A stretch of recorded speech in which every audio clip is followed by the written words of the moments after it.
بسم اللہ الرحمن الرحیم۔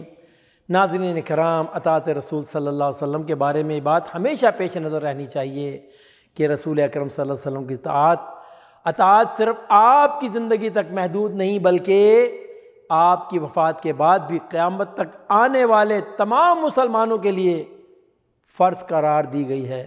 سورہ سبا میں اللہ رب العالمین ارشاد فرماتے ہیں وَمَا أَرْسَلْنَاكَ إِلَّا كَافَّةً لِلنَّاسِ بَشِيرًا وَنَذِيرًا۔ اے محمد صلی اللہ علیہ وسلم، ہم نے آپ کو تمام بنی نوع انسان کے لیے بشیر اور نذیر بنا کر بھیجا ہے۔ اسی طرح ایک دوسرے مقام پر سورہ انعام میں ارشاد فرمایا میری طرف تو یہ قرآن نازل کیا گیا ہے تاکہ میں اس کے ذریعے تمہیں ڈراؤں اور ان لوگوں کو بھی جن تک کہ قرآن پہنچے۔ اللہ اکبر۔ ناظرین کرام، اطاعت رسول کے بارے میں صحیح بخاری کی حدیث بڑی اہم ہے۔ رسول اکرم صلی اللہ علیہ وسلم ارشاد فرماتے ہیں میری امت کے سب لوگ جنت میں جائیں گے۔ فرمایا کل امتی یدخلون الجنہ الا من ابا، لیکن سنو وہ جنت میں نہ جائے گا جس نے جنت میں جانے سے انکار کر دیا۔ قیل ومن یأبی یا رسول اللہ، عرض کیا گیا اے اللہ کے رسول کیا کوئی جنت میں جانے سے بھی انکار کرتا ہے؟ فقال رسول اللہ صلی اللہ علیہ وسلم من اطاعنی فدخل الجنہ ومن عصانی فقد ابا۔ سنو جس نے میری اطاعت کی، میری پیروی کی، میری اتباع کی، میرے رستے پہ چلا، وہ تو جنت میں داخل ہو گیا، اور جس نے میری اطاعت کو چھوڑا، میری سنت کو چھوڑا، اس نے کیا کیا؟ جنت میں جانے سے انکار کیا۔ اللہ اکبر۔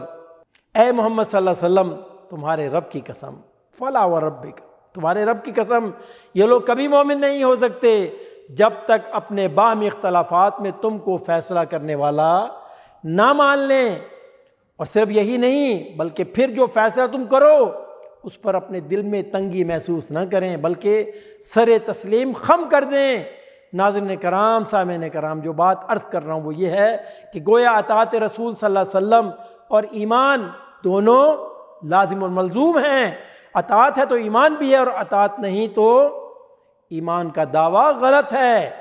اطاعت رسول کے بارے میں قرآنی آیات و احادیث شریفہ کے مطالعے کے بعد یہ فیصلہ کرنا بالکل مشکل نہیں کہ دین میں اتباع سنت کی حیثیت کسی فروعی مسئلہ کسی نہیں بلکہ بنیادی تقاضوں میں سے ایک تقاضا ہے۔ اللہ اکبر، اللہ اکبر۔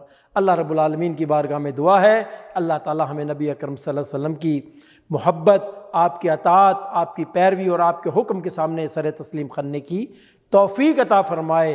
آمین یا رب العالمین۔ وصلی اللہ علی نبینا محمد وعلی آلہ وصحبہ اجمعین۔ صلو